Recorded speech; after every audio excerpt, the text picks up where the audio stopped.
Okay, so I love physical media. Okay, like I don't subscribe to this idea of storing my movie library on a cloud somewhere.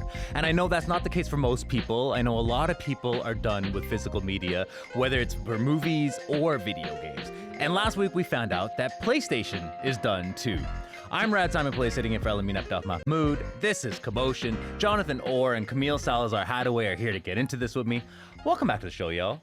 Thanks for having us. Thanks for having me. Thanks for being here. Look, Camille, so last week what we were talking about is that the PlayStation, they announced that they will no longer be producing physical discs for their video games, okay? Yeah. And before we get too deep into that, can you tell me, help me picture what that looks like? Like, what does it mean for video game players to then have to replace physical discs for digital only? Well, it's very similar to what you see happening with, movies, Blu-ray not being that much available as before. So we're not going to be able to actually have our hands on a video game when it comes out. So, for example, GTA 6 is just around the corner, and a lot of people are so excited about it, want to head to stores to buy it. Yes, you can, but you'll have a digital download code inside instead of a physical disc. So it kind of changes up that experience if you were a gamer when you were younger, that nostalgia factor that's in there. It really makes it sad for people like myself and you who love physical copies and like having their hands on, actual media and owning it themselves outright. So it's going to be really interesting as we see this shift for PlayStation to really go from having discs that people love, cover art that people love, to going full digital where you're going to have to make sure you have really good internet connection, a good set amount of hours probably to download content for that game, and that's going to be the only way you're going to be able to experience pretty soon for PlayStation. Yeah, and again, like you said, that's the way the world seems to be going in all sorts of media. And I love that, Jonathan, you actually brought for in studio a bit of a physical artifact here now. So I have the PlayStation 3 version of Grand Theft Auto on a disc, on a Blu-ray disc, which now is kind of the last Grand Theft Auto game that will be printed on a disc, which is kind of nuts. Well, so Jonathan, I mean, look, like what we found out though, that this is not happening right away. Like Sony says that starting in January 2028, that's when PlayStation will stop making new video games on physical discs. Can you explain what you think is prompting this decision from Sony? Yeah, Sony says that they are following consumer trends, although really you have to think as the platform owners, they are kind of setting the trend that others have to kind of like play by their rules. But the numbers are pretty stark as far as, according to an analyst I spoke to, more than 80% of console game sales right now are digital. If you move to like PC gaming, it's 99%, mobile phone gaming, which is huge, it's 100%. So there are a lot of people who are playing games and, they're just not a lot of them are buying those discs. I will note, though, that's even it's like 20%, that still means like 70 million PlayStation games on disc were sold last year. So that's still like a fairly large audience. There's also costs involved, like memory and storage. Well, that's maybe it's sort of a separate thing. Costs are going up all over the place. So Sony and other companies are trying to figure out where to cut costs like as much as possible. And one way to do that is to cut out the manufacturing, the shipping, the retail fees, and all that sort of stuff. Yeah, but again, like that 20% is not insignificant, right? That's a huge for market. a lot of people. That's like the only way for people to get copies of games. Like not everyone has like high-speed internet. Not everyone has a 2 terabyte SSD drive to download games anymore. So yeah, and then Camille, like as a gamer yourself, as part of the 20%, I would imagine, what was your reaction then? Your immediate reaction to this news? Upset, right? I do like having something I could hold. I like displaying my cases at my house. I think physical media in general is something that is slowly disappearing way quicker than we thought with this happening just around the corner in 2028. But it's very upsetting to see because there's a nostalgic factor, like I mentioned, where growing up, you're used to getting a game, opening it up, you have the case.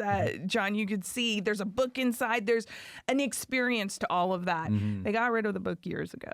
So I lost a little something there. But now it's like, okay, getting that grasping onto it, having steel cases, that's a whole other conversation. They have steel cases for video games? Oh yeah, and they are beautiful, great collector's items, but then also owning it and sharing it with your friends, right? That's a huge point of it. There is a cost to it. And yes, companies like PlayStation, who is making this decision now, are trying to find ways to cut costs because of the prices of chips, memory, technology as a whole.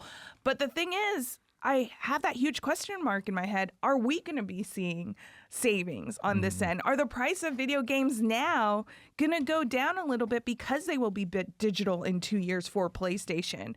And everything is pointing in the direction of, no, this is not helping the consumer at all. This is just another thing that we're losing. And a whole part of that is we may be losing the right to play these games way after they release because we're not going to own them anymore. Yeah, I mean, that's an interesting thing, right? I mean, even the idea of sharing games is a cost-effective way for people. I'll buy this game, you'll buy that game. We could trade up. There is an economy to that. Jonathan, what are you seeing in terms of like the cost savings and stuff? What is the financial behind this whole situation? I mean, like for players, I mean, you know, the question is always like, well, if it's going to be digital, like save us those $10 versus the retail version. Like they could do that, but they're not going to. It's kind of a difficult conversation because. Well, for one thing, video games, at least like your flagship AAA level video games like Grand Theft Auto, Call of Duty, they now take 5 to 7 years to make. They cost hundreds of millions of dollars to develop. They're way more expensive to make than they used to, like say, even 15, 20 years ago. But more or less, the retail cost of a game has been fairly steady. So between $70, $80 Canadian or 60 US is like kind of the benchmark. That price has not gone up as the development cost of games has skyrocketed. So the gaming companies probably look at this situation and think that moving to digital means they can cut out all those manufacturing costs and all those kind of things. They can recoup more of the development cost. And it seems to be that gamers are used to those costs, and at least like a fair number of people playing the games, if you throw them a bunch of extras, like an extra vehicle, an extra, costume, cosmetics, skins in Fortnite as like one example, or some extra like V-Bucks or whatever the in-game currency is, enough people will be happy about it that you won't see like a major consumer revolt. Right. And this does feel like a way to make sure everyone buys the game digitally versus being able to share it like in the same way you can't share a Netflix password or something. Like, it's like their version of that. But I mean, like, when I was a kid, we used to like trade games. Like, I'll give you like Sonic for a week and you give me like, I don't know, like Gunstar Heroes or whatever for the Sega Genesis. But again, this is kind of the part of like a long running trend. Like, you can't rent video games like from a Blockbuster or like a Jumbo Video anymore. Right. So like, the kind of like freedom of the video game economy and the currency of it has kind of been eroded for like a very long time, and this is like maybe the death knell. And then, I mean, what about like in terms of like fan concerns over ownership? Like, what are they worried about in terms of this, like, strictly digital version of owning games? Part of it is this has been going on for a while. So like, even if you say own the disc, when you put in your console, you still have to download updates. You still have to connect to the internet if there's multiplayer. So like that part of it has kind of been around for a while. But like the worry is that like if you own the disc, the certification process of video games means that you still have to be able to play the game that as is provided on the disc. It's not just like a key. But like the legal definitions of it are the game itself is still technically a license. But if you turn it to only a downloaded data, then it is only a license. It feels more ephemeral. A few years down the line, more and more people are playing games by streaming them, not downloading the game data. Then that becomes almost immaterial. So there's a lot of worry that like we don't, when you own the disc, you own what's on the disc, even if it's not maybe like the complete most current version of a game. If you don't have the disc, then like what do you own? It's also worth noting that like the same day that Sony made this announcement, they also said that the old PlayStation 3 and PlayStation Vita online stores, so a couple generations back, they're closing entirely. So we're losing the discs. We can only download those games, but we can actually only download those games as long as the developers or the platform holders allow us to. Yeah. But there was also like part of it was when Sony, a bunch of users in the UK found out that these movies they purchased, like 500 different movies that they would have purchased through the Sony PlayStation Store, are no longer available to them. Like they lost what they thought they owned digitally. Yeah, it's because there was a licensing agreement between like the distributors of the films in the UK that they had expired, and it's the licensing agreements go in and out and fall in and are re-signed and all that sort of stuff all the time. But if you have the disc of like say a movie like say Terminator 2, I can still like watch Terminator 2 if I want. I can throw it in my DVD player or my like VHS or my Betamax or whatever. I don't have the Betamax. I'm sorry. I'm not that old. You would have been that cool. You would have been really cool if you did. Debatable. But if the fact that your access to those things that you paid a la carte, you did not pay for those games as part of a subscription service, like you paid for them to have and to hold theoretically, and now they're gone because of a licensing agreement that you maybe were not that savvy on. Like that's a real bummer. Yeah. And I will say, I mean, look, like physical media does not guarantee that you will be able to hold on to a thing forever. I have Blu-rays and DVDs that just rotted in their cases that I never even opened. So I like pop in a DVD of Rio Bravo and it's all discolored and doesn't work anymore.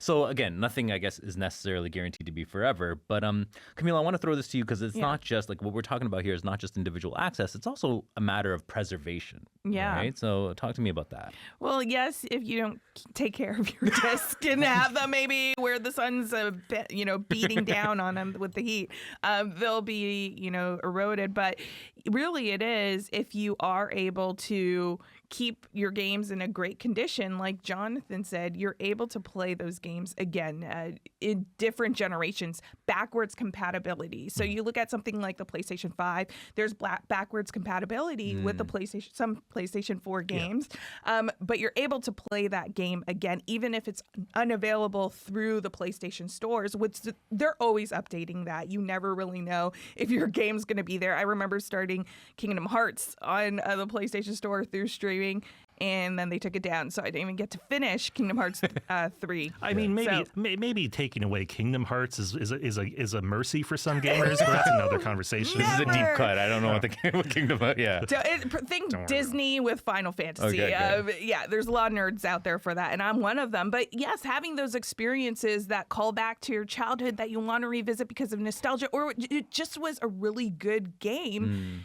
You can't do that if you just have the licensing and they decide to take away the game. You actually look at a game like Concord that came out for the PlayStation, and it was then taken down because it was a live service game.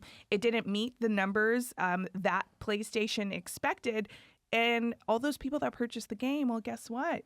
They can't play anymore after just 2 weeks. Wow. 2 weeks of it going live, they had to then refund people because they weren't able to play that experience. So when you have these games that are only available digital download, live service is a whole nother thing. But those experiences, again, you don't own the right to play it as is, and you invested money into it. And now that's a legacy. People are going to be like, what's Concord? And we're going to be like, oh, remember back in my day, right? For 2 weeks. For 2 weeks. Yeah. Everyone wanted to see this live service game, but you don't have that experience. So we're really shortening a library of games out there that aren't going to be available on, PlayStation stores, that are probably not going to be available in a discless version for the PlayStation 6. And also what's going to happen to backwards compatibility if we don't have a disc drive in the next iteration of PlayStation. Will we be able to play some of these PlayStation 5 games that now we love this generation? Well, then, I mean, I only have like less than 30 seconds here left, but I would just want to ask, like you said, we're not going to have a disc drive in PlayStation, but what about Xbox? What about like the other, like the Nintendo Switch and stuff? Like, what is it? What are the competitors at this moment doing? All right, like if you're not a gamer and you want to kind of know what's happening in the gaming field, yes, PlayStation's going discless in 2028. Xbox, we don't even know if there will be an Xbox because they're doing mass layoffs. They're closing a lot of studios. So the future of Xbox is very, unfortunate. But we do know other companies like Nintendo have taken a different strategy. They're still allowing physical copies of games. They do a cartridge, not a disc, so it's different expenses. But they offer players for some games to purchase the physical version at a higher price than downloading it digitally. Look at Star Fox that just came out. So there are different strategies out there. And I think as PlayStation makes this decision, as we see someone like Nintendo or a company like Nintendo kind of navigate the space, understand where they could cut costs, it may make it hard for gamers to actually say, I'm only going PlayStation going forward. Okay, listen, I feel like we could talk about this all show, but we do have, that's all the time we have. But thank you both so much for walking me through this. Thanks for having us. Jonathan Orr is a writer and editor for CBC Radio Digital in Toronto, and Camille Salazar Hadaway is an award-winning gaming and esports host, and they were both with me in studio.